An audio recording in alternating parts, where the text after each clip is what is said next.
Ay mga ka-Bart Kalesyo, so nagisa ako ng ano ba yun, yung patola na may malunggay. Ang sahog ay yung century tuna. Kaso ang daming sabaw kaya nilagyan ko siya ng ng bihon. Kaya nangyari, naging na lang yan. Pansit patola. Ayan, pansit patola. Yan o. Masarap naman siya, maalat. Ayan, may luya pa nga kasi ginisa yan eh.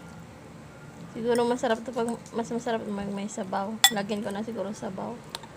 Nakakaumay. Pansit patola.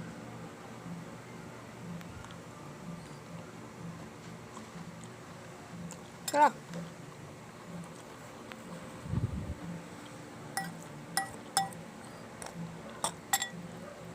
Daming kamatis.